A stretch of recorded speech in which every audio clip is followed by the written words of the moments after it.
Hello everyone, welcome back to the OneTalk podcast. You're here with your host Ryan McCarthy, and today we are joined by Rhani Green. Rhani is a hypnotherapist and fasting coach, activist, gypsy and wild woman. Her values and pillars in life is freedom, abundance, truth, justice, alignment and escaping the matrix. And most people know Rhani for speaking the truth and standing in her power.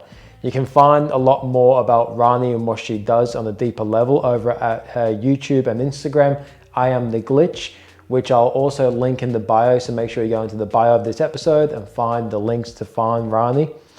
But the things that we discuss in today's episode was very interesting, and a lot of it aligned with myself and my point of views, So what we talked about was Rhani's 70-day fast, because Rhani is a fasting coach and she believes in people doing fasting and the health benefits from it. So we talked about her experience through the journey of fasting, also doing a 70-day fast.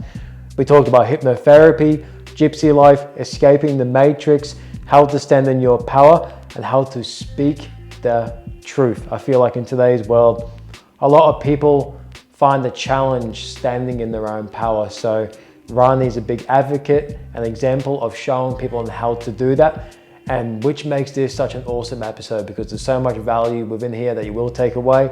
And also it's just an awesome chat to listen to too. And it's something that I was very glad to be a part of. But in other news, if you could please share the podcast around, it helps grow the podcast, reach a larger audience and get this message out there. And if you could also leave the podcast a rating too, that would mean so much as well. But without further ado, let's welcome Rhani. Welcome Rhani Green, how are you? I'm good. Thank you so much for having me. Yeah, no worries at all. I'm very interested to get in today's episode by looking at your Instagram and also what you've been through, the work that you do, the experiences that you seek. So I'm really interested to understand and learn more about you. Awesome. Yeah, there's a lot of craziness on my Instagram. It's like a little bit of everything. It's like, what is going on here? Yeah. Now, I'd love for myself as well, but for the listeners, could you help us understand who Rhani is and also the journey that's brought you to where you are now? Yeah, for sure. So my name is Rhani Green, also known as I Am The Glitch, a glitch in the matrix. So I'm a hypnotherapist, just stepping into fasting coaching, which is like a really big sort of passion and interest of mine. Total gypsy. Yeah, activist. Love anything off-grid, anything that is, fuck the system. That's me. And yeah, a bit about my sort of journey. Where do I even begin with it? What do you even want to know?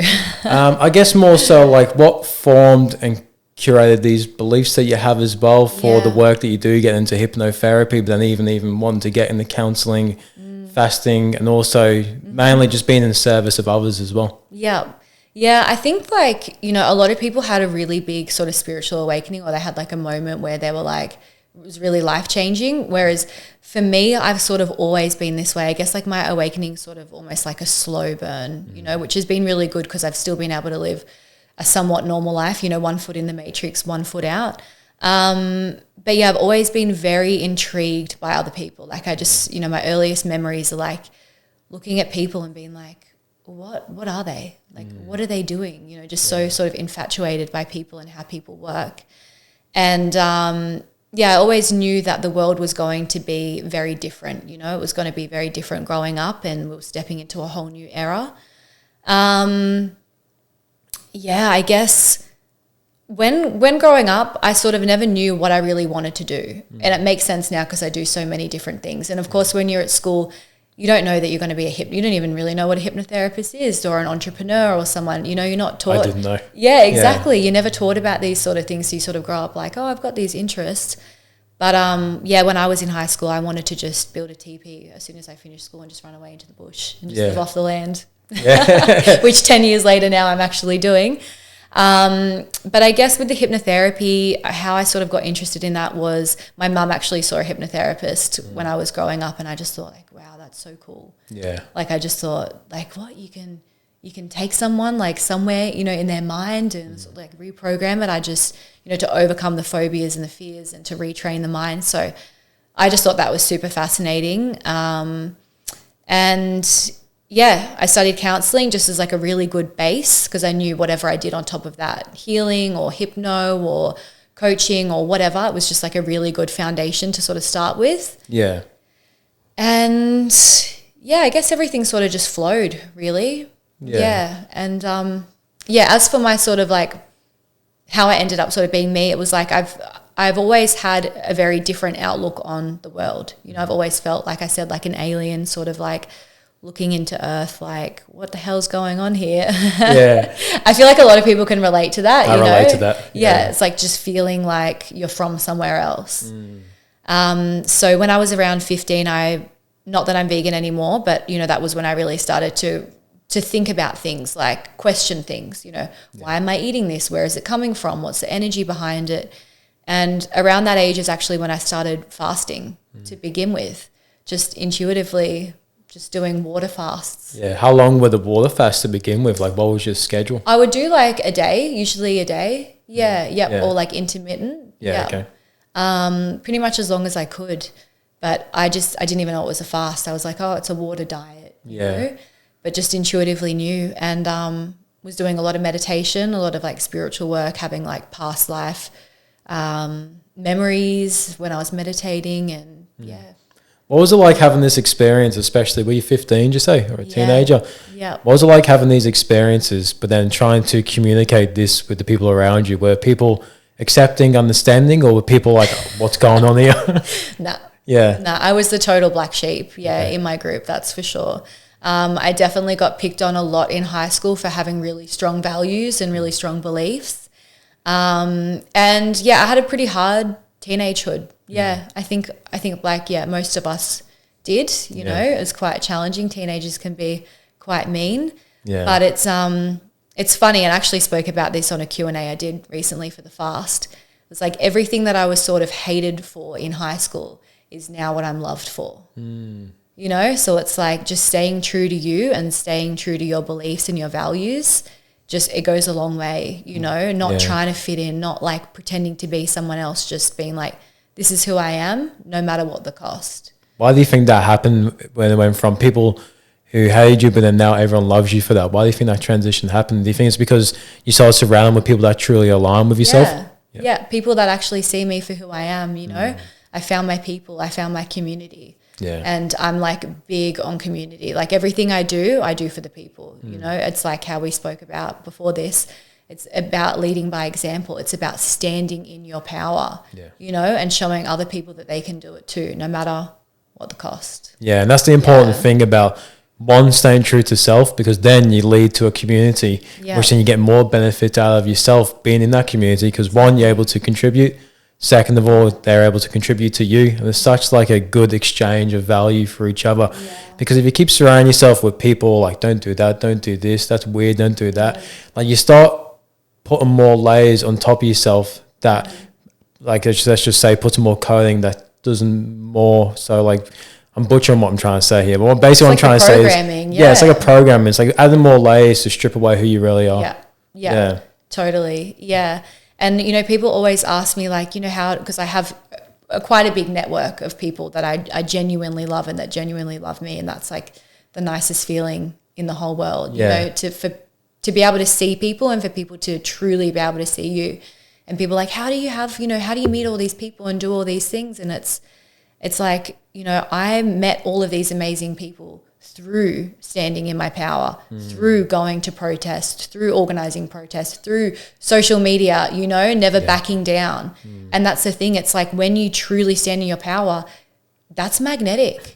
That's how you call in partners, you know, friendships, networks, communities, opportunities, all of that sort of stuff. Like when you fully like trust in yourself and stand in your power, it's like, it's all there for you. You start getting the results you want, and you start seeing the things that you want as well by doing that. And I think it's so important for people to actually stand up for what they believe in. I think in today's society, a lot of people are suppressed. They suppress their beliefs, they suppress their values, they suppress their principles, all to fit into a crowd. But then that crowd is not even a place where they unconsciously want to be. Exactly. Yeah. And it's like, you know what? People are always going to have something to say about what you do, so you may as well do whatever the fuck you want to do. Yeah. You know, you're always going to piss someone off just by living your life. It doesn't matter. So it's like, just do whatever you want, be yourself. And like, I think, well, everyone's going to die anyway. Exactly. Yeah. All these people that you care about, their opinions, like they're all going to die. And I just think most of them probably aren't even real anyway. They're just background people. So like, I think people forget, like, everyone's too caught up in their own shit. Exactly. So no one's really even focused on what you're doing anyway. They may have a moment of judgment of you. Yeah. They're not going home and thinking about you and Exactly. building up all these thoughts and ideas about you. And I learned this when I went to an event. And it was like when I was really trying to curate the way I speak and, to be able to deliver my message better. So it was like a public speaking task that we had to do. There was about 30 people in the room. We had to get up and speak on the spot for 5 minutes with no topic, nothing like that. And I remember sitting there thinking to myself, like, fuck, like, I didn't public speak in school. I would, shy away from it. And I was in my thoughts so much about people are going to judge me while I'm up there speaking. And then as I was... because I was one of the first people up there, but as I was speaking, I realized that everyone's just in the same spot I was in before I got on stage. They're nervous about coming up too. Totally. And then when I got off the stage and I felt more calm and relaxed and observed the people that were on stage, by the time I listened to everyone else, I forgot what each person said, like, specifically. Exactly. And I'm like, well, it just shows the power of doing what you want to do and speak what you want to speak, because the people who seem like they're going to judge you, I'm rarely giving a fuck. Yeah. And the only people that are ever going to judge you are people that are doing less than you. There'll never be anyone who is more successful or working harder or, more in alignment that's going to judge you. It's always the people that are doing nothing that want to point the fingers, because it's sort of like a trigger. I love triggering people. I love it.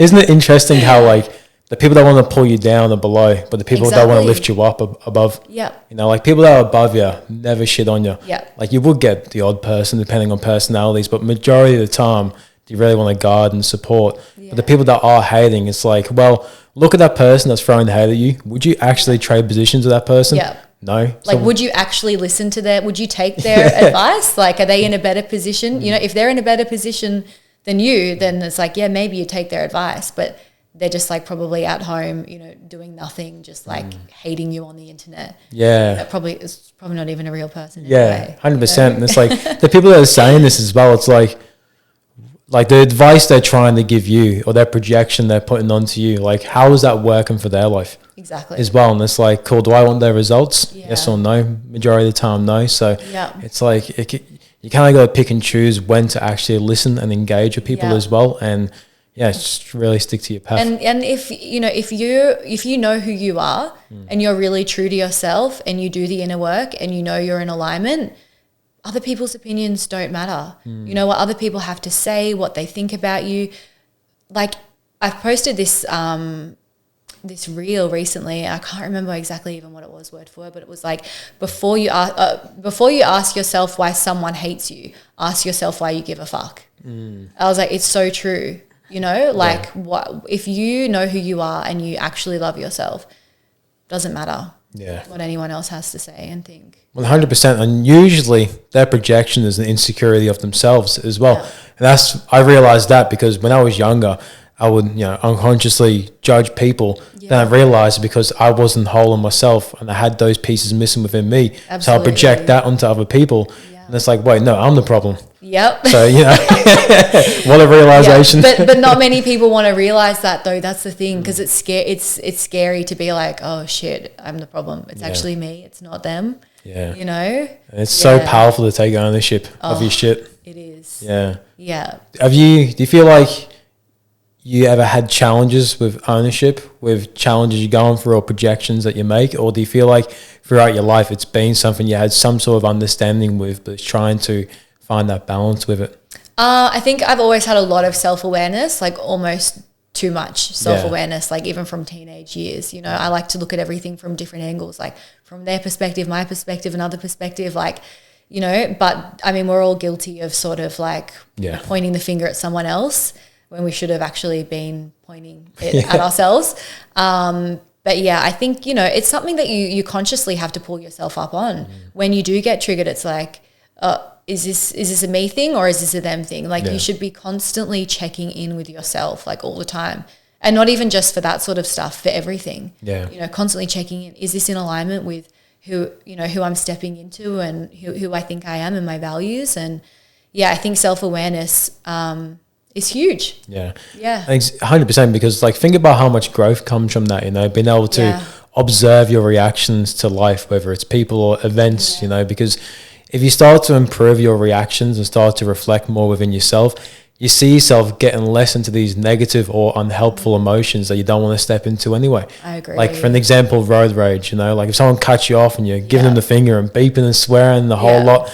But if you train yourself, like your subconscious mind or just your emotional regulation, to not be in that reactive state, like can you imagine how much that's going to benefit you in all other areas of your life? And it's so powerful. Like I learned pretty quickly on that, you know, acting on emotion is never going to get you anywhere. Like when you're just like, you know, especially women, I feel like women need to hear this. Like if you're having a fight with a man, like yelling and screaming and shouting is not going to get you anywhere. It's like I like to like sort of observe, you know, and then like go away and think about the situation and then come back, you know, and not because when you act on emotions, you're going to say things that you're going to regret. You're going to say things that you can't take back. And it's sort of like, you need to be able to sort of control your emotions, like not let them control you. You know, you can feel them. It's not feeling them, still feel them. And it's like, but not letting them control you. Yeah. Do you have an example where you have felt reactive and how you do regulate that? What's an example? Oh, now you put me on the spot. I feel like I can't really think of any. I'll give an example. Yeah, give me an example. All right, so for myself, let's just say with my partner, Rhiannon, like we've been together for over 3 years. We probably had 2 arguments. That doesn't mean we don't have disagreements. We're just able to communicate. But the reason why it's been like that is because very at the start, I got in that reactive state. And then I reflected on it and I realized like I need to make sure I'm not emotional in that sense. So I really had to learn, like I call it the art of detachment. So detaching thoughts from emotions. And I learned that through Eckhart Tolle's work, The Power of Now, the book specifically. But the more I learned how to detach thoughts from emotions, specifically more like unhelpful emotions, then helped me to observe them and then actually understand why they're coming up. And it's like those emotions aren't coming up because something she said or something that's happened. It's come up because my reaction to that is linked to something in the past that I haven't dealt with. Definitely. And I really need to regulate that thing specifically so that when I have moments where I may feel triggered, that I'm not so reactive and I'm more responsive. But it is a slow burner over time by, you know, doing meditation, doing breath work and regulating the nervous system and all that fun stuff. All the fun stuff. Yeah, that's a good example. I think a lot of people can relate when it comes to relationships. You know, I remember, there was a time when we were sort of like, I think it was like sort of like a bit of a breakup, and it was like so much of me just wanted to like scream, you know, I just want to be like, fuck you, like fucking, I wanted to lose my shit. And I was like, no, we're not doing that. We are going to respectfully, we're going to handle this situation very well, you know? And I was sort of just like, all right, this is reality. This is the situation. This is what's going on. What are we going to do about it? You know? And I was just able to sort of like process it really quickly and just be like, okay, look, this sucks, this hurts, but it's like I'm at the beach and it's like the sun is shining and the water is like so beautiful and I have this beautiful life with all these beautiful opportunities. Like I'm not going to, there's no reason to like scream or shout, you know? It's like, this is the reality. Let's deal with this. And where focus goes, energy flows. That's it. I've been saying that so much lately. I'm like, how does that saying go? I keep forgetting it, but I'm like, that's the one that keeps sticking in my mind. Do you feel like meditation has helped you as well, or is contributing to the fact that you're very observing of the world? I don't meditate anywhere near as much as what I should. But I think what I really owe, you know, and I've spoken about this on some podcasts that I've done just by myself, is oh god, now I'm having a mind blank. What were we talking about? Like observing the world, meditation. That's right. So you know, I spent a lot of time in solitude. A lot. You know, I haven't had really any long-term relationships. And I've had a very gypsy life. So I've always lived by myself. I'm always sort of doing my own thing. So I think that that's the thing, like, you know, I just feel like it's almost harder to sort of be able to process things and embody things and like reflect when you have to work a 9 to 5 or you have a partner or you have kids. Like, whereas I'm very fortunate, and those things are like beautiful, don't get me wrong, like having a partner and having kids is like the best, like that's like the ultimate goal. Yeah. But having so much time by myself, I think is really like been the key to my growth. Yeah, just being able to sit with my own thoughts. I love that, because sitting in solitude or being by yourself with your own thoughts is a big thing a lot of people struggle with. Yeah. Did you struggle with that in the past, or is this never? I've just always been a loner. Yeah. Yep. Well, because I think it's important. I feel like it's really important for people to do. Yeah. Especially for men, because I feel like men, when we have issues and problems, that when we usually seek help to find a solution. Yeah. I think men really need to sit in solitude without distraction, so they can actually think more solution minded. 100%. Especially for female as well. But I'm just speaking throughout my own experience. Yeah.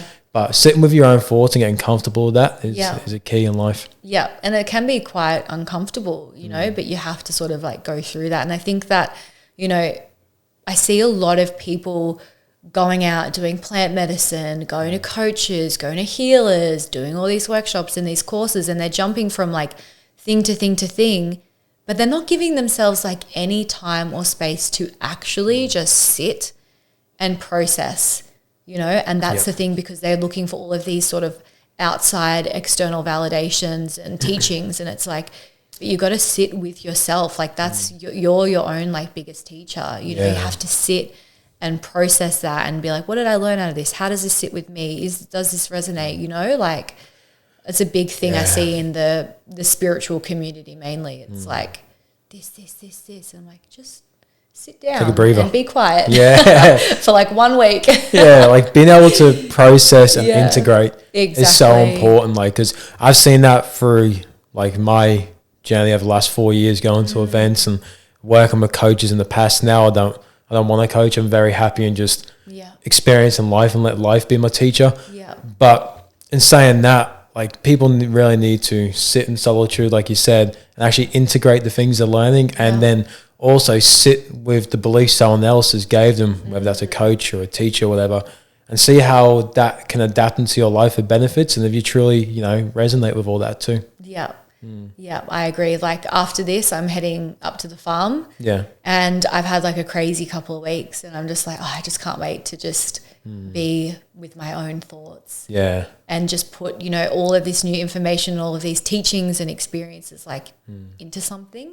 Yeah. You know, otherwise it's sort of, I just feel like it's just all this stuff, but it's not going anywhere. Yeah. And I feel like we can only store so much information at once as well, you know, before it starts leaking over. Yeah. So it's like truly understand what you're doing, like, especially with like reading books and trying to learn knowledge. Like I don't read book after book after book. Like I try to do that at the start, but I was just forgetting the whole content of the book. Yeah. It's kind of pointless and a waste of time. So now like I read a book, wait 2 weeks and then get into another one. That's a good idea. Truly understand what information I'm getting. Actually process it. Yeah, key. Love it. How do you feel like you connect more to spirit, or like your more spiritual self? Oh, when I was fasting, I definitely felt like super, super connected. Yeah, for sure. I was like cloud 9. So yeah, I did a 70-day fast. So that was, I feel like fasting is definitely the key to spiritual development and so many other things.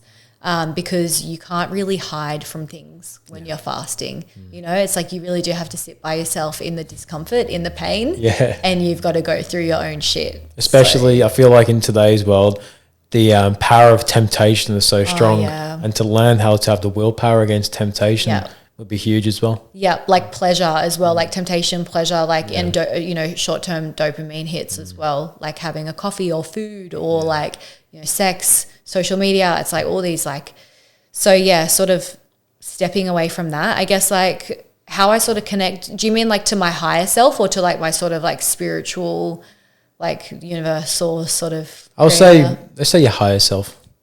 Yeah. With my higher self, it's something that yeah, it's really interesting because this has come up like a fair bit lately. I am sort of always like, is this in alignment with my higher self? You know, is this something that she would do?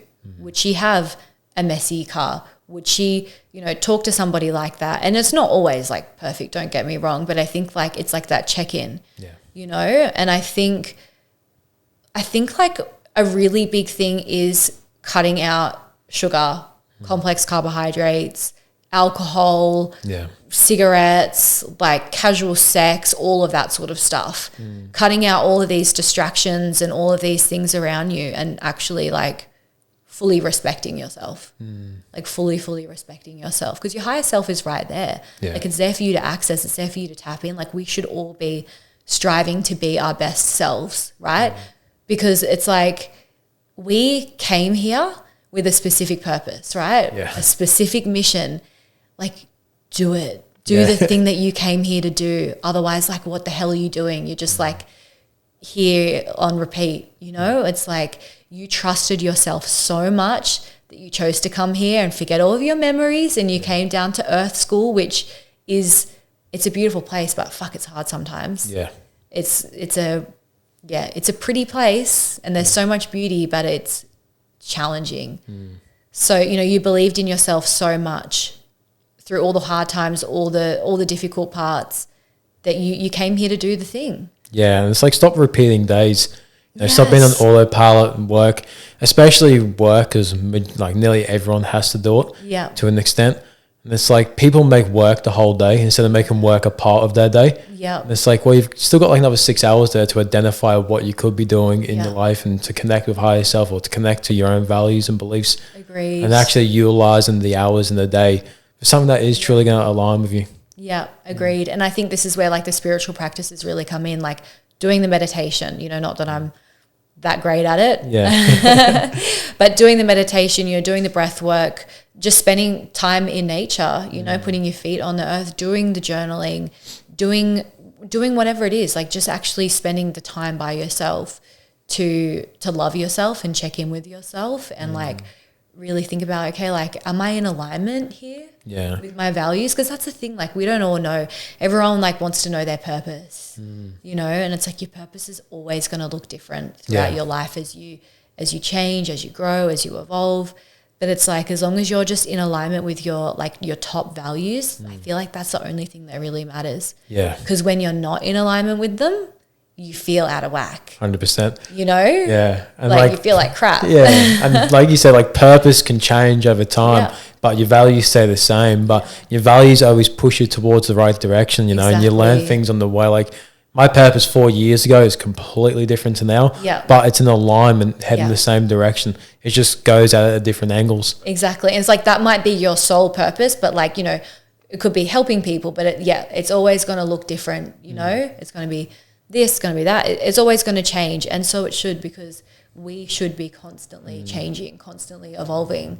Like we are not who we were 2 seconds ago. That's the beautiful thing, is that you get to like constantly evolve, constantly change, like learn and unlearn.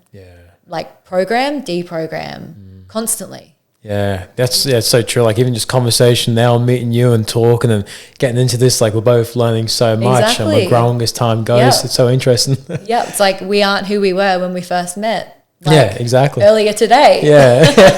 It's so crazy. And that's the thing I love. It's like you can change your life right now. You can change who you are right now. You can step into your higher self right now. Like the choice is yours. Keyword choice. The choice. I always like to say, you know, red pill, blue pill. Like being conscious is a continuous choice. You're not just like conscious because you didn't get the, you know what, you know, it's like, it's a continuous choice of like, do I take the red pill? Do I take the blue pill? Am I going to look into this trigger more, or am I going to point the finger at someone else? So true. I was, choices. Cause like you said, and then like you said before, life is hard. So it's making sure that you can call yourself out too, when you start going into the unconscious and going on autopilot. Like myself, like I have moments where I jump on Instagram and posting something for like podcast related. The next minute I'm just scrolling for 20 minutes. I'm like, wait, what am I doing? How do I get trapped in here? Exactly. And I've got to like call myself out and get out of it. But like even that is like, it's a challenge as well, but it's making sure that you constantly call yourself out and then take the action that you know is going to get you back on path. I agree. It's so funny when that happens. You're like, oh, what am I doing? You just sort of snap out of it. But I've got to say, you know, like the way that they've done social media, like being a hypnotherapist, like it's so smart, because when you're in a scroll hole, you're in a light trance. So you're literally hypnotized and you're seeing all of this information over and over again, and it's programming you. So it's like you can't, it's like you're literally like glued to it. Like it's so hard to put it down. That's so true. I've never like had it put in the sense, like it's hypnotizing. Yeah, it's so true. It is. And it's the same as like when you drive, right? You're sort of like in a light trance and you're listening to the radio, you're listening to music, and it's like another chance for the government to basically program you or like whatever to program you. So it's very clever how they've done it. Considering 95% of our life, our subconscious is running. Only 5% of the time our conscious is there, like unless we choose to tap into more our own conscious mind. But the things that we do in the 95% of the time is really programming our beliefs, values, and how we feel, and our regulation of emotions, and et cetera, you know. So it's bigger than just doing the things like 5 minutes a day. It's trying to make a lifestyle out of it. Yeah, I agree. Yeah, it's crazy how much we run on autopilot. You know, it's like, just think about like, for everyone at home, like think about, you know, your routine. Like you probably wake up and you do the same thing over and over again. You probably drive the same way to work, or you get the same train, or whatever. It's like on repeat. But it's like, do something a little bit different. Yeah. You know, I love shaking it up a little bit, you know. Like I'm going to drive this way today, or, you know, I'm going to brush my teeth in a different place. Like I love that. I think it's really good for like helping the unconscious mind. Like it's sort of better for like deprogramming yourself almost in a way, like opening your mind up to like new opportunities and things. New experiences. Because if you're doing the same thing over and over again, you're not really going to have like new experiences and opportunities. But when you step outside of that autopilot, you know, it's like, oh, there's all these like, there's a whole new world out here. There's all these different opportunities and people, and like, so true. Like if I brush my teeth just in my ensuite, I'm not probably going to get the neurochemicals as I would if I go somewhere else and do it in a new environment. Because it's a whole new experience. Go brush your teeth outside next time. It's going to be me tonight. I'm going to be brushing my teeth outside. And that's what I love about my life, is that I'm always somewhere different all the time. You know, so it's like sometimes I'm brushing my teeth like next to my swag, sometimes it's in a house, sometimes like it's here, there, everywhere, and I love that because it's like my mind is so much more open. So I would just urge everyone to like just brush your teeth somewhere different or like just do something that's like outside of the norm. One thing I did outside the norm was I started driving like up and down the coast with silence. So no podcast, no books, no music, just complete silence. And at first it was challenging because I'm like, usually music is like helps with just the autopilotness and just cruising along and kill time, etc. But I started to think like I wanted to be a way to connect to my thoughts and like really observe and like actually have that moment of solitude like we were talking about earlier. And driving in silence has been like one of the best things I do. I don't do it every time because I also like to treat my car as a university. So I like to learn a lot in my car. But also I like silence as well. That's so good. And that's the thing, like, I feel like when you're driving in silence, and sometimes even if you're listening to a podcast, like, I don't know, I always have like the biggest realizations in the car. Like if I'm on like a car trip, I'm a totally new person. I'm like, when I hop out, I'm like, I don't even want to hop out. Like I'm just having so much fun. Like I've had all these realizations but that's the thing. It's like about solitude and like silence. And I think that's like the car is such a great thing when you do. Because you have that time to like think and like process. So true. Like the car and just before we go to sleep, they're usually the two times, if not listening to music in the car, usually the two times where we are alone with our thoughts. It's so true, isn't it? Because like that many times at night I've been like, oh shit, a thought will come into my head just as I'm about to go to sleep. I'm like, most of the time I try and just write it down so I don't forget. That's good. Depending on the importance. You got to write it down. You got to get it out of your head. Otherwise it's just like, in there. Because usually they're the best ones. I know, right? And also I want to go back to your 70-day fast.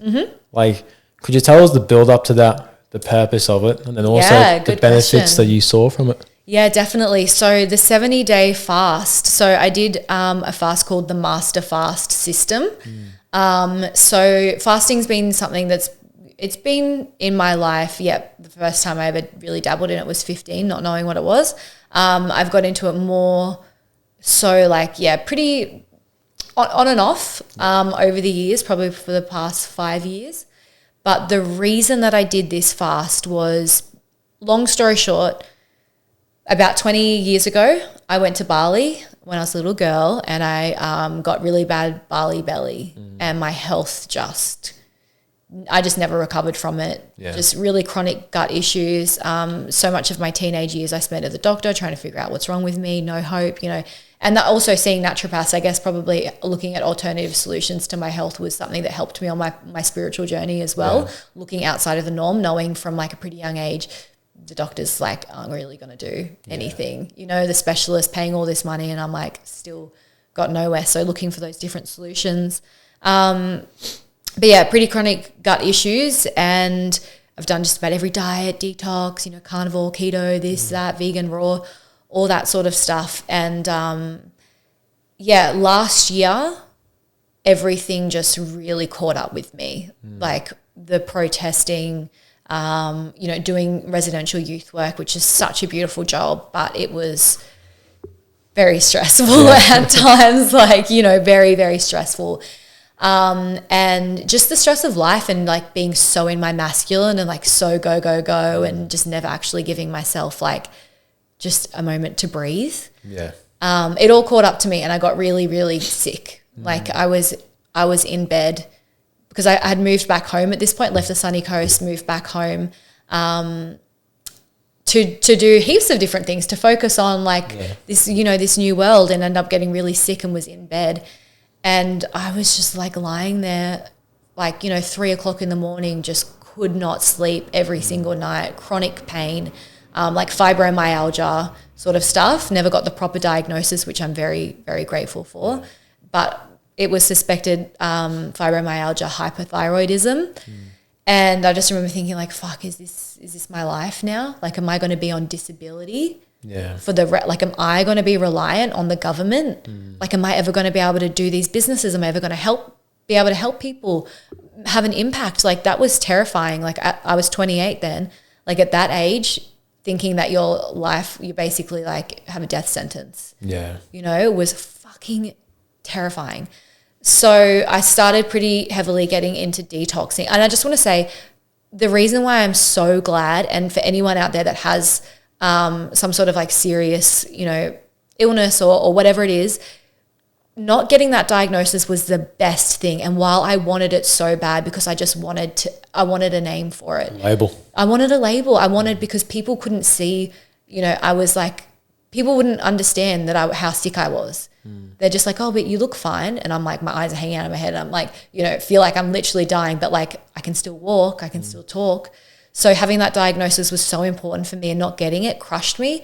But being a hypnotherapist and understanding the unconscious mind, I know that if I had that name, that I would have been a lot sicker. I don't know if I'd be in this position, because I would have held on to that name, and I would have programmed myself. Gives it more power. I would have given it so much power. So not having that and not attaching to that was really key to healing. So yeah, I've got pretty into fasting and enemas and detoxing and stuff like that. It got better, but still wasn't 100%. Then I had a friend that was doing the master fast system, and I saw what was coming out of her on this. I don't know if you know about mucoid plaque and no. Oh my God. So there's just some crazy stuff coming out of her, and I was like, holy crap, I need to do this. I felt like everything else was sort of covering the symptoms. It was I felt better on carnivore, but it was I knew that there was a shit ton of parasites, toxins, molds, heavy metals, everything. We've all got them in us. Yeah. But I knew that there was an excess in me, and this was why I was sick. And I was I need to get this out. You felt super drawn to fasting? Oh, yeah. I was this is the key, because I had done so many enemas do you know what enemas are? No, please explain. So enemas like a colonic, if you know what a colonic is, except you do it at home. Okay. So it's basically getting everything out. You put this little hose up your butt, and then the water goes up, and then you hold it in, and then it basically gets everything out. So it's really, really good for detoxing and for people who have gut issues or really any sort of health issues. Yeah, okay. So because I had been doing so many enemas, and I was enemas are the missing piece of the puzzle to fasting, because you can do all this fasting, but unless you're actually using certain protocols and you're actually like doing the enemas and getting all the stuff out, you sort of just like, it's sort of just still in there. Yeah. So I was like very drawn to this fast, seeing what was coming out, and I was like, this all makes sense. And, you know, when the pain of staying the same is greater than the pain of change, that's when change truly occurs. Yeah. So you got to choose your pain. Exactly. Yeah. And I just refused to live another day, because even though I had gotten better, I'd felt myself going back downhill. And I was like, I'm not doing this.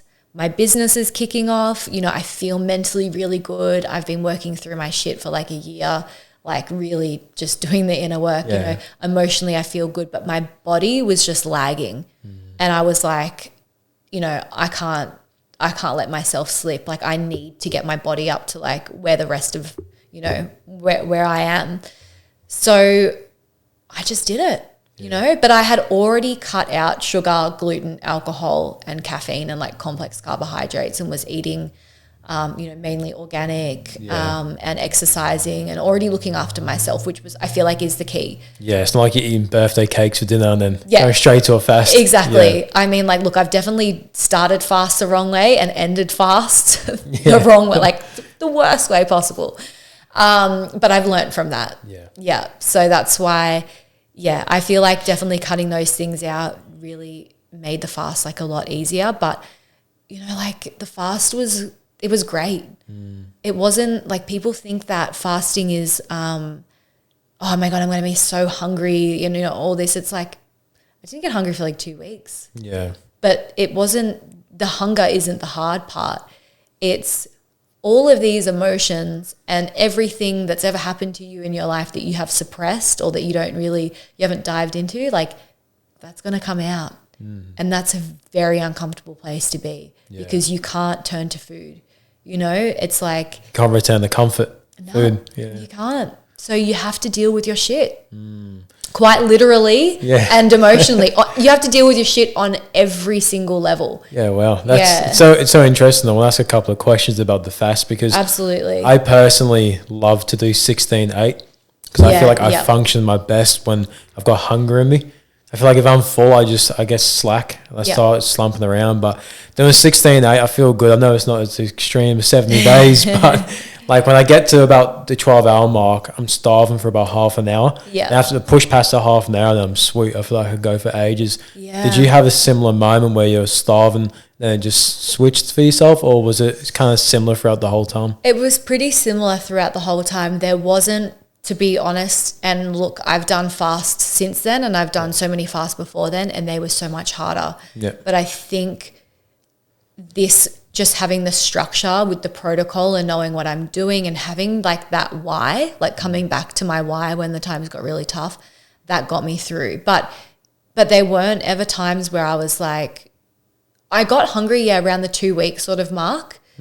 But I was watching like so many Instagram reels of like cooking. Like I was like, and then it's so funny because since I've broken the fast, I've been cooking some amazing meals for people, and people are like, how did you learn to cook? And I'm like, I literally, when I fasted, I watched so many cooking videos that I feel like I'm a master chef now. Yeah. Like I just so lived through it. It's so weird. Yeah. I'm just like a whiz in the kitchen now. Yeah. From fasting. Yeah. Wow. That's like, I'll share a quick story that relates and we'll get back to fasting. But when I quit smoking cigarettes, probably about, about 8 years ago now, one thing I did was I kept the cigarette packet on me the whole time while I was quitting, because I wanted to have probably an ego drive, but I think it was good because it made me quit overall. But I really wanted the power of knowing the smokes are there and I can look at them, but then have the power of not doing it. And I feel like that gave me a lot of resilience as well. That's discipline. Did you feel that? Did you feel any resilience building with watching food shows, or was it just more out of interest? It was like, oh my God, I want to eat all of this, but there's no way I could eat this. Because I knew that if I was to ever eat those foods, like I would do some serious damage with my gut. Well, so it's like, it wasn't that tempting, because I was like, oh, this is going to be a big stomach ache for a long time. But I do feel you on that, because I went out for dinner with my family and they were all eating and I'm just like sitting there. just fasting. Yeah. I've done that so many times, and I think it definitely does like build the discipline. For some people that really works. For some people that would not give in, work at all. 100%. I feel like you go through trials and tribulations to get to that point anyway. Like when I quit smokes, like before that I used to be a drug addict. So I quit drugs, I was sober from drugs, and then I feel like that gave me more power to have that resistance with cigarettes as well. Yeah. But it was a process of like building resilience over time.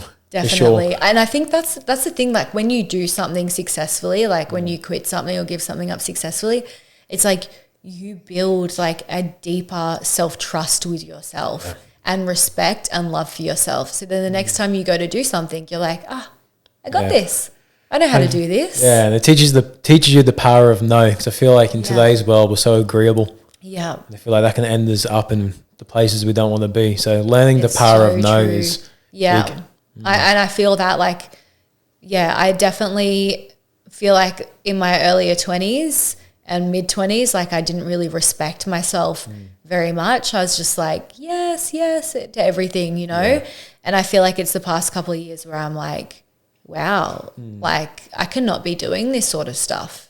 You know, and learning to say no and cutting things out that I know aren't good for me. And it's just like, it's sort of just like second nature now with that sort of stuff. There's definitely some things that I still struggle with, like cutting out for sure and like actually sticking to like any human. But I think that, the more that you sort of like with fasting, like when I'm coaching, I'm like the first fast, do something that's really achievable so that you do it and you're like, oh, I can do this. Yeah. I didn't starve to death. Like it was actually enjoyable. And then when you go into it and you do something a little bit harder, you still have that confidence and that trust within yourself. Yeah, it's just like resilient building over time.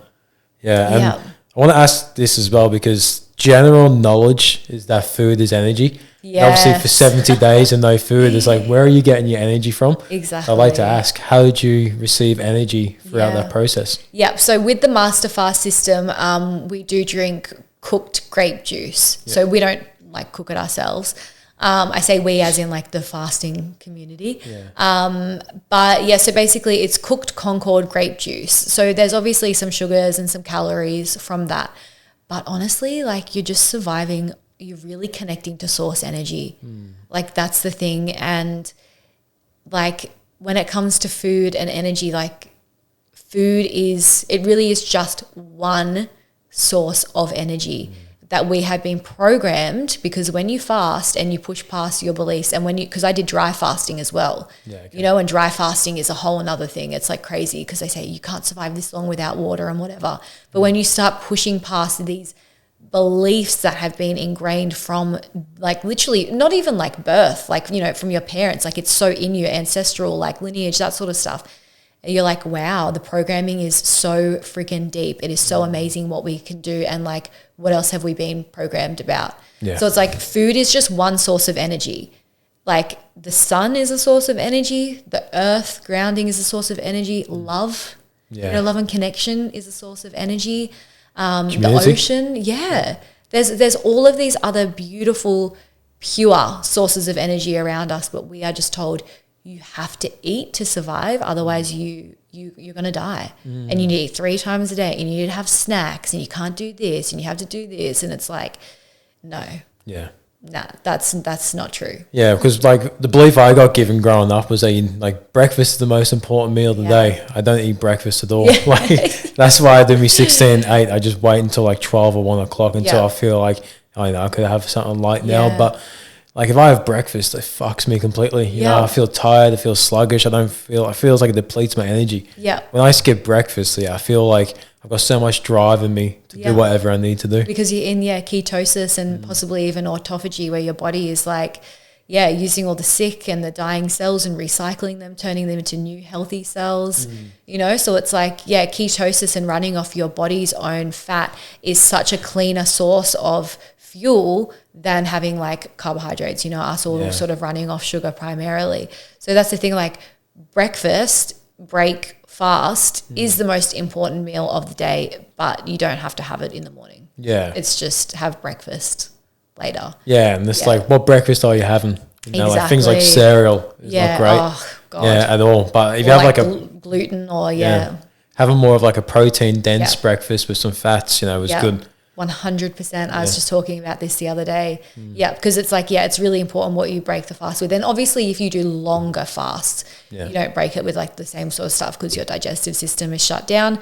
But yeah, like fats and proteins is like so good, you know, because it's like you're keeping your body in that state of ketosis. It's not spiking and then going down and going up and going down, you know, it's just so much more smoother. But yeah, like when we're so much more alert when we're fasting, because like that's how we used to survive, right? Like when people would go out, when the men would go out and do the, you know, the hunting, they do it in a fasting state because it's like their senses are so much more alert.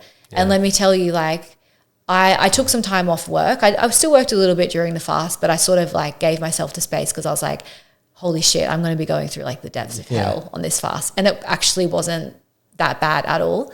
But yeah, it was now eating food, I'm like, even now I'm like losing my train of thought. Eating food, I can't even think properly. Like being in that fasted state, like I just felt so smart, so connected.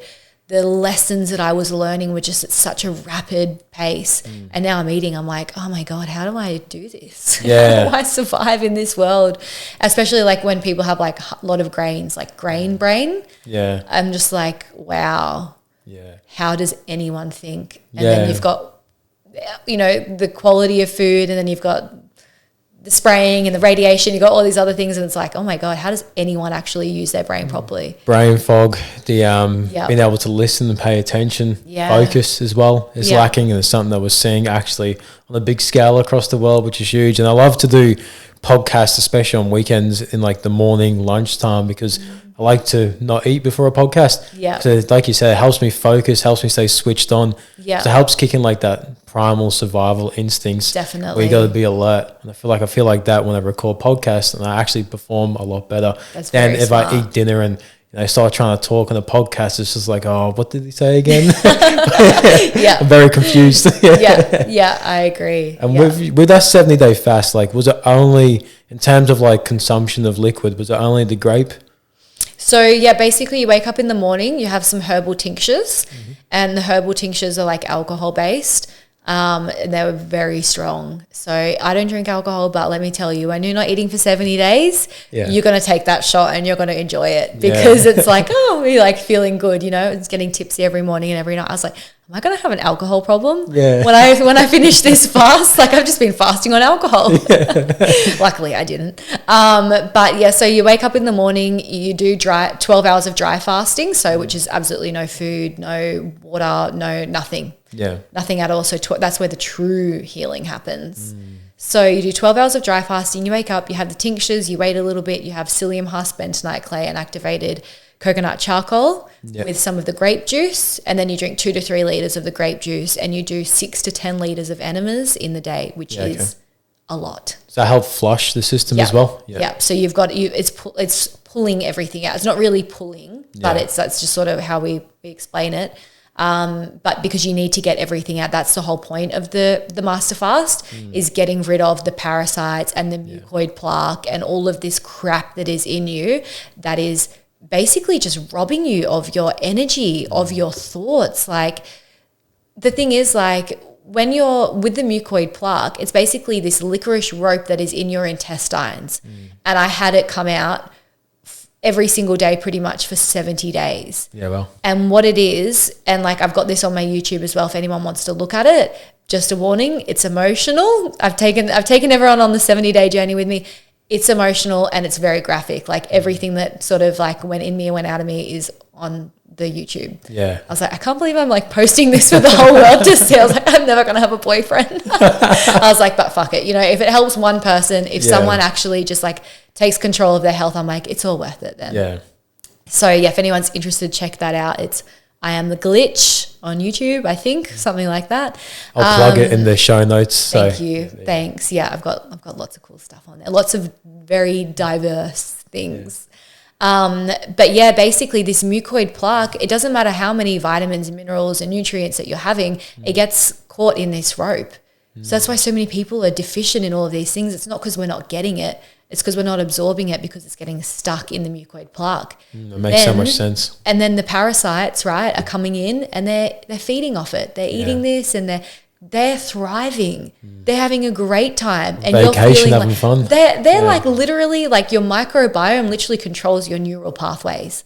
So if your microbiome and your gut is out of whack and you have too many parasites or you got too much of this or not enough of this, like your brain is not going to work properly. Yeah. Like the gut is the first brain, you know, if that's out of whack. So basically, you know, if you do have too many parasites, which most of us do, you're just a host. Yeah. And these little alien demonic beings are just running rampant, taking all your nutrients, and they're making you crave sugar and do this and do that. And that's why with a lot of my clients, like with hypnotherapy and coaching, that's not even to do with fasting. They're like, oh, I want to help with this. And I'm like, you need to do a parasite cleanse. You know, I'm like, because most of the time the self-sabotaging behaviors or the binge eating or the cravings or whatever, I'm like, it's not even you. Yeah. You know, like the craziness and like sometimes like you got to take accountability for yourself, but sometimes it is the shit that's there's a living driver inside of you. behind it. Exactly. Yeah. So I'm like, we can work like we're gonna do a protocol, but and this as well. You know, we're gonna do them together. So yeah, it's so crazy when you start getting into like the health stuff and Yeah. Yeah. It's making me really interested to do like a parasite cleanse, is it called? Because last week I had a naturopath come on as well, and she was talking in detail about parasites and cleansing and the importance. And now yourself sharing the importance of it. It's making me really interested now to make those steps myself. Do it. Yeah, definitely. Yeah, I just love it. I just love it. I think like, you know, in this community, a lot of people talk about sovereignty and, you know, that sort of thing. It's like, if you want true sovereignty, you've got to get your health on track and you've got to get rid of the excess parasites because you are not a sovereign being if these things are controlling you. Yeah. You know, 100%. like, And like, at all. Yeah. And I relate with that a lot because within the last year, I've not only started now, but within the last year, I've started to make sure I'm very conscious of what I'm absorbing in terms of food and liquids. Because before that, like the way I grew up eating, which was very unhealthy, processed food, sugary foods.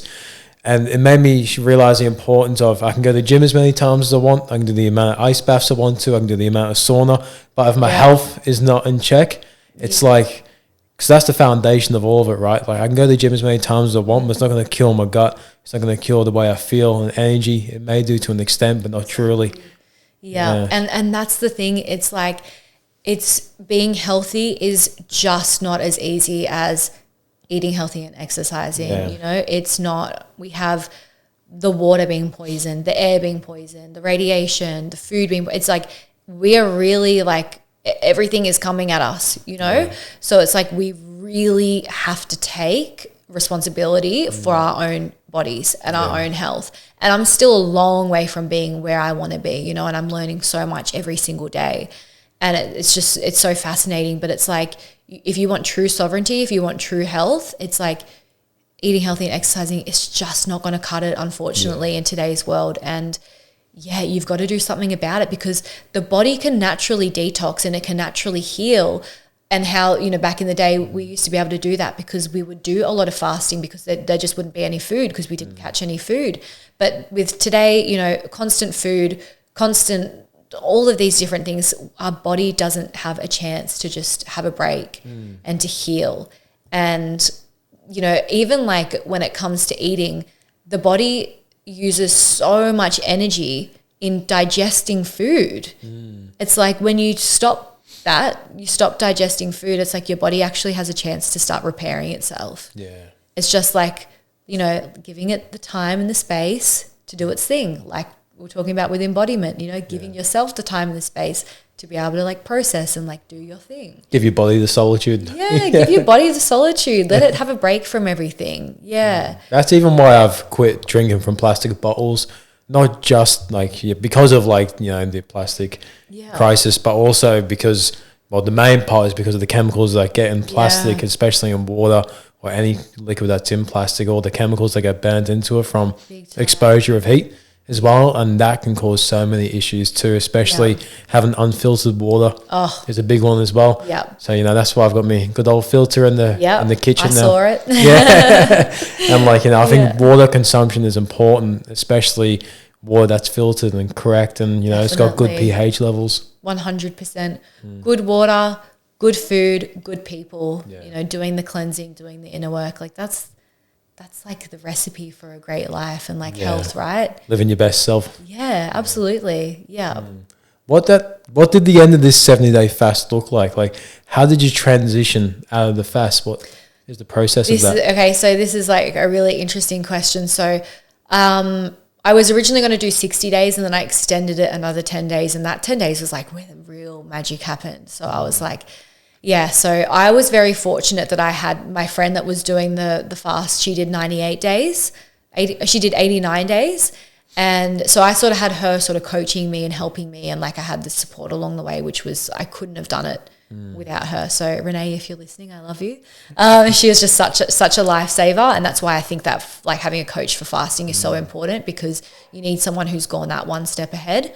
And someone who's made the mistakes and knows how to not make them. And let me tell you, the post fast, I made every single mistake that there was. I fucked it up so bad. And it's funny because I went into the fast thinking, wow, this is going to be really hard. Like just thinking I am going to be in hell for this whole time. Because some of the symptoms of this fast are like feeling like you're dying. You know, literally that is a symptom. It's like your teeth falling out, your hair falling out, your nails falling out. So I was like, holy crap. So I was like going into it thinking this is going to be really bad, but also being like, this gets to be easy. This gets to be easy. That was a good mindset. Whereas going into the post fast, I was like, I can do anything. It's going to be so easy. And I'm feeling so good right now. And like, everything's going to be fine. Got to the post fast and just completely went off the rails. Yep. So I made every mistake. And I think that, you know, there was a point where I got scared with the detoxing, because the detoxing is so extreme. And by the end of it, I was like, I'm just sick of detoxing. I just want to get on with like a somewhat normal life. And I sort of ate foods that I shouldn't to slow down my detoxing symptoms. And one of the, like some of the girls that were in the fasting group that I'm in, they were having hair loss. Their hair was thinning. And that scared me. I was like, I'm not ready to be a baldy. That is not on my path. Like I love my hair. I don't want to lose my hair. So that was like a really scary thing for me. And instead of just trusting the process and actually just finding out what I needed to do to actually make sure I don't have hair loss, I sort of just was like, just stop the fasting, stop the detoxing. Because when you do the post-fast protocol, you're still detoxing. So, it was very challenging mentally, physically, the weight gain as well, going from like losing so much weight to then gaining weight and like, you know, eating food and everything. It's been so challenging. Way harder than the fast. What was the time length from the 70th day to then getting back to functioning what you would call normal? I wouldn't even say I'm back to normal now, because my path isn't normal. You know, what my goal is out of all of this is not normal. So you're supposed to do the post-fast protocol for 2 to 3 times as long as what you did the actual fast. So mine would have been 140 plus days. And then you sort of start introducing more foods. I don't necessarily agree with the post-fast protocol. I think it's missing a lot of things. And that's why I'm sort of working with some specialists around like the microbiome and like looking into other protocols and like how can I help people transition out of a big fast, doing post-fast and actually having a really strong gut so that they can digest every food, because not everybody wants to be a fruitarian, you know, and that's sort of how the post-fast protocol is. It's like very much fruitarian on your path to breatharian. And I'm like, no. Some people just want to heal their gut and heal their body and actually get back to normal eating. So that's my focus, is working really closely with someone who specializes in the microbiome, using myself as a guinea pig, because fasting does deplete the microbiome, like quite a fair bit. And so does everything, you know, like antibiotics, alcohol, life, literally just going outside and breathing air. So that's my major focus. But now I'm sort of moving into more focusing on my liver, whereas that fast was like really the gut. I'm going to be focusing on the liver, going back to the gut, fixing the microbiome, and then doing the heavy metals. So heavy metals, but you need to have the liver functioning properly. You need to have the gut before you really do the metals, because that it's very extreme. Like it's the most extreme. Especially the amount of heavy metals we all have in this today as well. Like the detox and that will be full on. It's full on, and it takes like quite a long time because most of us have had like vaccines like when we were younger and stuff like that. So we have all these metals and, you know, shedding and stuff. So there's like, there's a lot of metals that are in us from vaccines, from our parents, from like heaps of stuff. Yeah, seafood example as well. Everything. And then we've also got the microplastics as well, which is like a whole, it's like, okay, where does this here? Like, I feel like you feel like you've got it all figured out and you're like, oh shit, now we've got the microplastics to deal with. Like, how do we get rid of this? It's like in everything. It's like clothing, you know, the bottles that you were talking about. It's like, yeah, I feel like it's sort of like a never ending thing, but it's about just getting your vessel like as clean and as strong as you can. Yeah. Because when you have a strong body, you know, you have a strong mind and you feel good, you feel confident, you can think properly, you're ready to take on the world. But if you're operating from like 30%, like how are you supposed to really do anything? Yeah, you gotta get your foundation strong. Yeah. 100%. And like the brain, the stomach is a second brain because like there actually is an axis that sends signals to the brain, which then, you know, releases a lot of neurochemicals and rather good or bad depending on what it is you consume. Yeah, exactly. And when you focus on certain detoxes, say from the stomach or the liver, how is that, like, how is the fast different? Like, what do you focus on differently? Yeah, so at the moment I'm focusing on the liver. So what I'm basically doing is I'm doing a fast for a couple of weeks.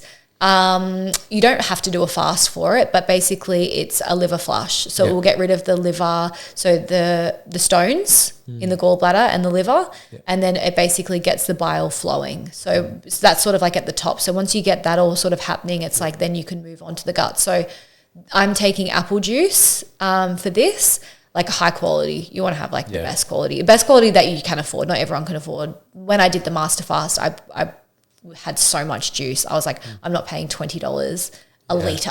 Yeah. I was like, that is ridiculous. For 70 days, I need 3 of these. I was like, no, that's not happening. So this for the liver, it's apple juice and tart cherry juice. And that's like softening the stones up as well, the malic acid in that softening the stones up. And then you've got to do Epsom salts and grapefruit juice and olive oil and stuff like that. So if anyone who's listening, like actually, if you're interested in doing something, follow a protocol. Yeah. Don't just listen to me and just be like, oh, I'm going to do this. Like actually follow like a proper protocol. Don't wing it. Yeah. Do not wing it. Do not wing it. You have to know what you're doing because you can do way more damage to your health if you don't know what you're doing. 100%. Yeah. So interesting. Yeah, it is. Yeah, that's why I'm like, please learn from my mistakes. Yeah. I have made all of the mistakes in the world. I know what works. I know what doesn't. And I'm still learning. But it's like, you know, like go to someone who has done this. And that's why like even though the post-fast, I stuffed it up so bad, I'm so happy that I did because now I can walk people through the right way to do it. And I know what to do when you fuck up. I know how to get back on, you know, on the train. So I'm like, this sucked.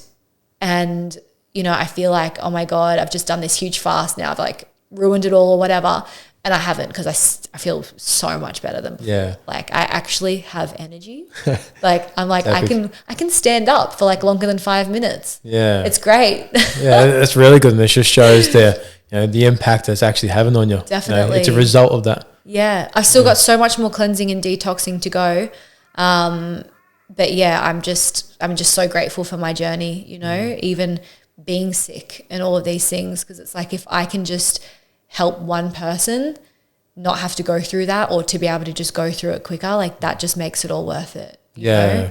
And you said something important for the listeners as well. Like if there is something you're trying to achieve or attain, find someone that's done it and learn from their blueprint. Exactly. Whether it's, you know, health, business, anything in life, you know, learn from their mistakes and then learn from the value and the experience they have because it's going to shortcut a lot, but it's also going to take a lot of pain out of it for you too.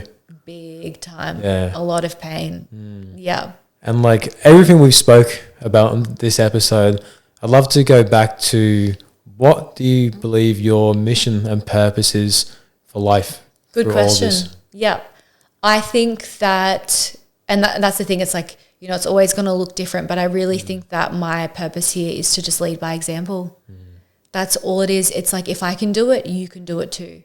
that's what I'm all about, is like, you know, standing in your power, using your voice, showing people that they can, you know, never backing down, never having to say, yeah, I'm going to do that when you don't want to do that. You know, saying fuck you to the government, saying fuck you to your boss, your boyfriend, to anything that does not align, you know? And that's the thing. It's like, you've got to stand in your power. You can't sway from that. Like, you've got to really like, I'm like so passionate about this, you know, it's like something I get like so fired up. I'm like, I just like want to scream over it.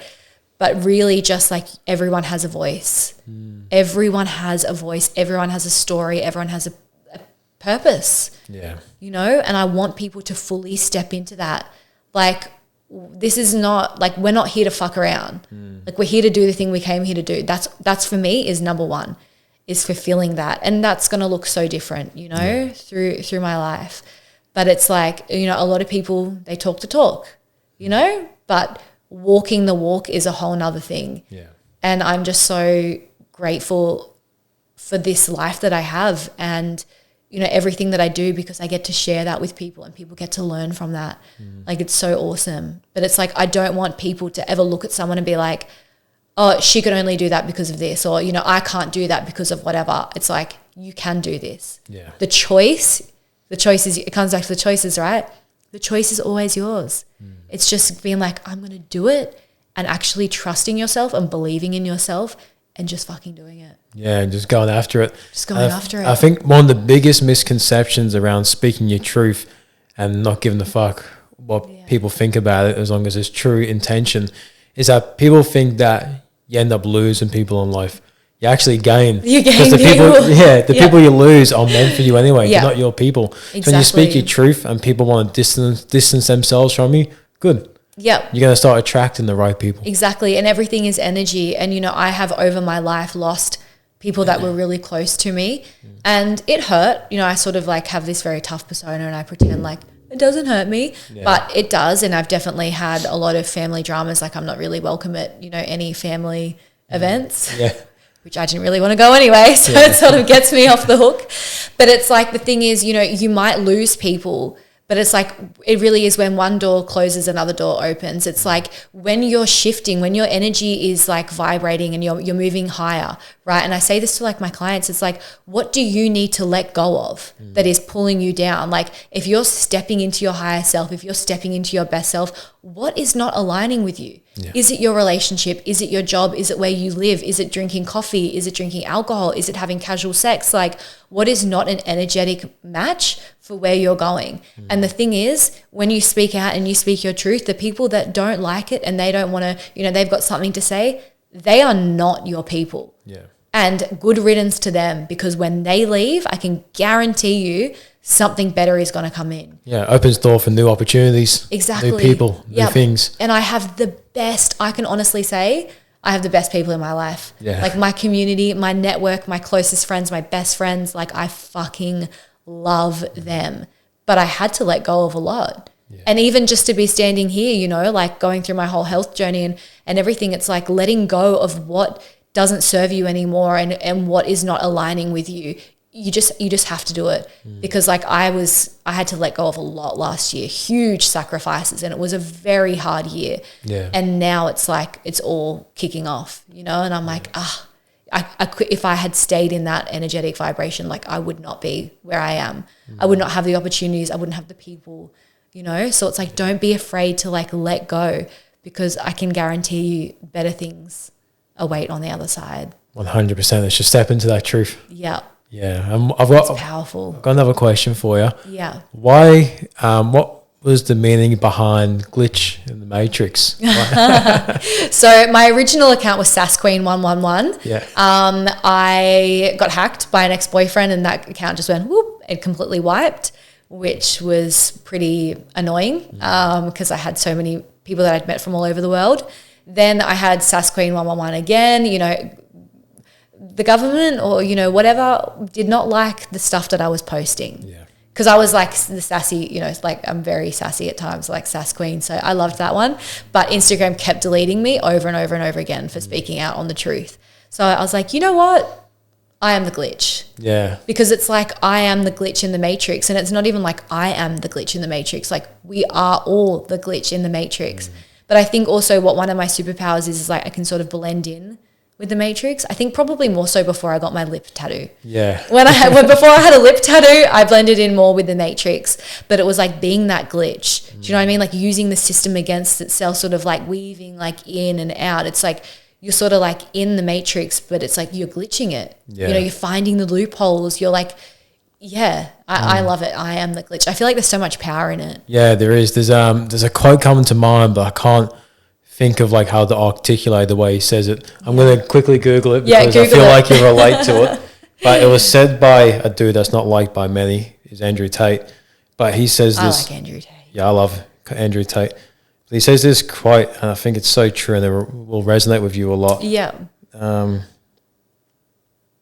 Andrew Tate is just very controversial. I mean, like, I'm like, ugh, he's probably a distraction from something, you know, and he talks about exiting the matrix, but everything he does is like full blown in the matrix. Yeah. You know, I mean, I definitely agree with like the masculine, like helping, he's been so great for helping men step into their masculine. Yeah. But I think the materialistic side of it, I'm like, that's not exiting the matrix. You know, you're actually just going balls deep into the matrix. And I think the thing what people get wrong, not just with Andrew Tate, but people in general, is that we're not all going to have the same beliefs. Yeah. Like you can still be friends. That's like the beautiful thing about life. Exactly. Like someone can say 90% of things that you agree with, but if you say 10% of things that you don't agree with, doesn't mean you shit on them, make them feel bad, disown them. Because like, what's that going to actually achieve? You know, like you gotta, like everyone has their own beliefs and we're not all going to connect 100%. Yeah. But it's still understanding and acknowledging each other anyway. I think the whole thing of like, you believe what I say, if you don't, you're cancelled, you're wrong, you're this person, you're that person. I think the best way to actually connect and get understanding is actually through communication and speaking and finding common ground or just finding an understanding of each other. But yeah, I feel like a big thing in the world at the moment is like, I'm wrong, I'm right, you're wrong, cancelled, bye. And that's the funny thing. It's like, is what is right, what is wrong? You know, everything is just perception. Yeah. Like what even is the truth? That's the funny thing. It's like we all fight over like, this is my belief and this is right. And then it's like, this is a simulation. Yeah. Like, how can you say this is up and this is down and this is left and this is right and this is black and this is white? It's like, is any of this even real? Does any of this even matter? Yeah, literally. You know? Yeah. This is the sort of stuff I think about a lot is like, what even is this? What's the point of this? Yeah. Does it matter? It's like, what's the actual deep meaning behind it all? Yeah. What's the purpose? Yeah. Yeah, exactly. Simulation we're in, I believe. Yep. Yeah. Sometimes, like, even when I'm driving down the road, it's going to sound wacky to some people, but you might relate. I love the wacky. Like, when I'm driving on the road and, like, I see, like, a tree in the distance or I see a mountain in the distance, I'm thinking, like, is that tree or mountain truly there? Is this just my perception and visualization? Yeah. Like, is life actually happening or is it all just a visualization from my own mind? 100%. I think pretty much everyone that's listening is going to be able to agree with you. You're like if you turn around really quick, it's like, is everything there? You know, because what exists outside of what you can see? Like, how do we know that anything outside of this room is even there? Yeah. That's the crazy thing. It's like, are you even real? Am I? It's like, is this the Truman Show? Like, it's just, this is the stuff that I love and it takes up way too much space in my mind. Yeah, same. Because like I see everything as like a reflection of me. Yeah. Like different parts of me or different understandings of me or different versions of me that I see that is challenging me for me to grow as well. Yeah. Like I feel like life is such a trip. But it's good. It's a cool journey. And I really like that because that's what I sort of think about background people. And this is like a really weird thing for probably some people listening. It's not for me, but I really do believe more and more every day that 80% of the population is not real. Yeah. They're just background people, NPCs, non-player characters, right? So, yeah, that's the thing. I feel like these NPCs, like my best friend and I, we call them the CCs now, the cardboard cutouts. Yeah. CCs, NPCs, background people, which is so funny because I always believed in background people, but I'd never voiced it to anyone. And then I read one of Dolores Cannon's book and she talks about background people. Yeah, well. I was like, holy shit, everything that I thought is like real. I was like, I knew it. But I feel like they really are like sort of put in front of us to help or to hinder. The choice is yours. Like someone comes up, oh, fuck, this is a bit of an inconvenience. How am I going to handle this situation? Am I going to grow from it? Or am I going to let it consume me and like, you know, rage at it or whatever?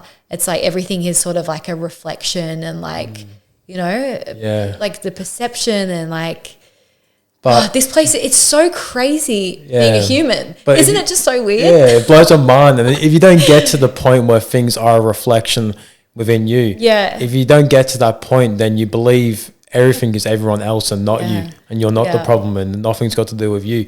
And that's where the NPC mindset comes in. But then when you start become, you know, like more conscious and aware, you realize that life is just a reflection of who we really are. And the law of attraction, right? Where you, like you said, where energy, how does it go? Where energy flows, where focus goes, energy flows. Yeah, exactly. It's 100%. So true. And like, I'll tell you before, I'll read this quote first and I'll tell you this story.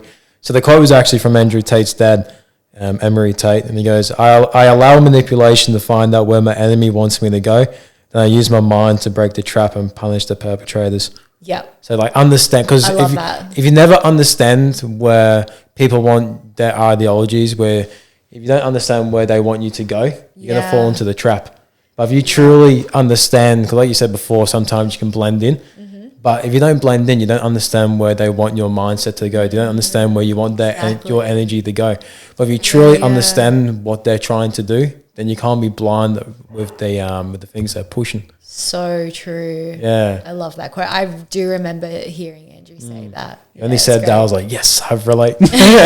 So good. And the thing with visualization quickly is that there was a study done by a bunch of neuroscientists, and they got a group of 30 people, and the 30 people, they split them up into 3 groups of 10. So what they did was in the free throw line in the basketball court, they got the 3 groups of 10 to shoot from the free throw line. Sorry, I'm butchering this. The first group of 10, they got them to shoot from the free throw line every day for 30 days and then see how much they improve from shooting from the free throw line at the end of the 30 days. The second group, they got them to visualize themselves only shooting from the free throw line. So no physical practice, no nothing but closing down their eyes every day for 30 days and see how much improvement they have. Then the third group, they said no physical, no visual. So just come back in 30 days and no practice. So the team that did no physical or visualization were trashed. They got like no improvement. The team that did the physical practice got 27% improvement. Then the team that did the visualization practice only got 26% improvement.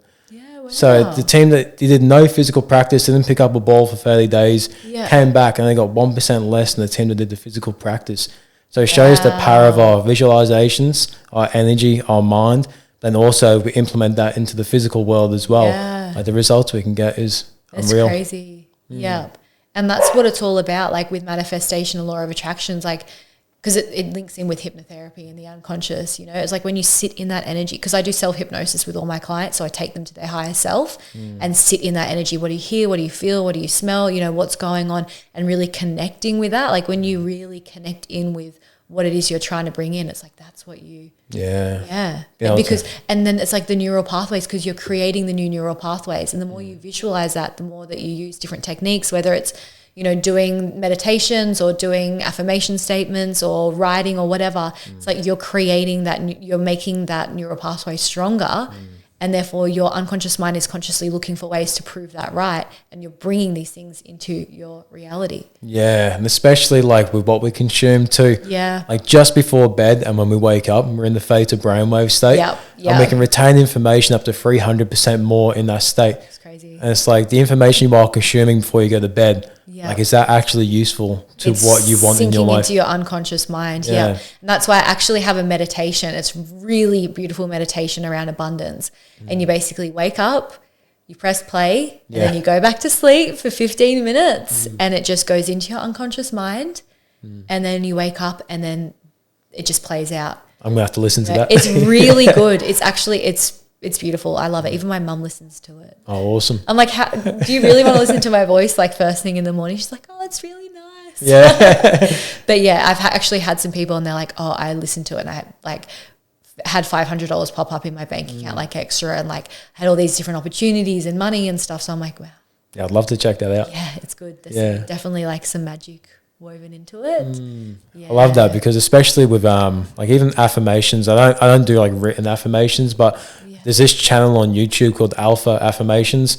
So it's this dude, he created a channel, and it's just him speaking affirmations depending on what you're looking for. I love that. And he does it rather over drums or binaural beats, and they go for like an hour long, and you just find one that you're looking for. Yeah. But for me doing that, I saw myself embodying everything I was listening to, from listening to those alpha affirmations into my actual physical life. Wow. It's like, it shows the power of, where focus goes, energy flows again. Exactly.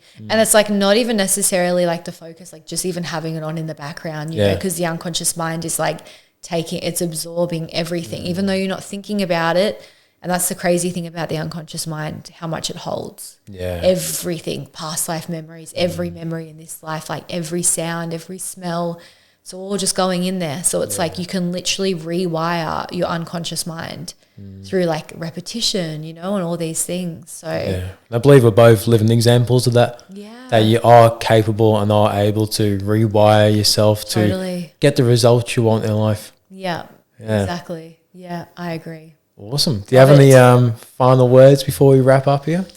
Oh, I've got so many words. I'm like a woman I could just talk all day about anything, literally. I just think that, this is the time now. Like, this is it, to really step up.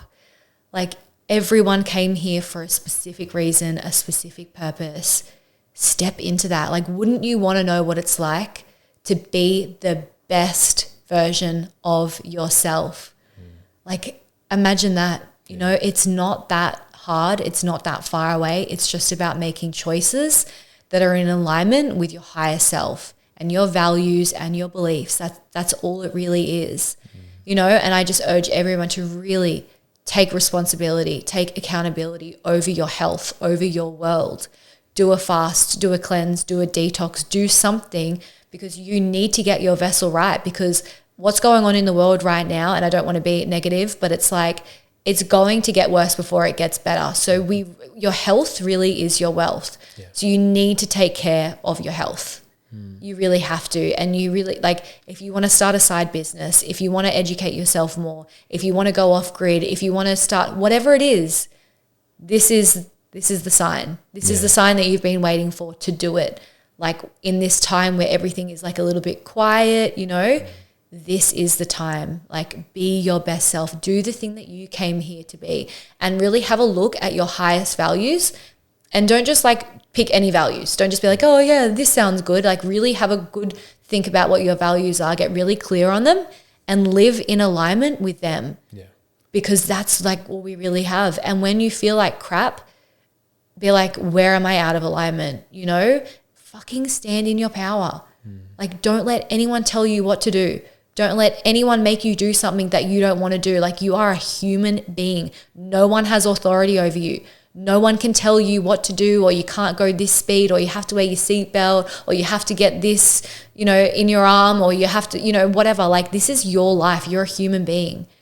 Like, fully just embrace this like human experience and like take your power back. Fucking stand in your power. Boom. Yeah. I love that. You gotta choose your pain. The pain of staying the same and constantly living in the pain of life and the trials and tribulations of it, or choose the pain of growth. Yeah, exactly. It's like the pain of regret, or the pain of like, of change. Yeah. 100%. Yeah. Oh, thank you for coming on today, Rhani. I'll link everything in the bio of this episode to find Rhani, YouTube, Instagram, and all the good stuff. But good. Thank you for coming on. Yeah, thank you so much for having me. This has been such a great chat. I've just loved it. Yeah, it's flowed well. I'm like, let's just keep doing it. Yeah, cool. Awesome. Yeah. Thanks, guys.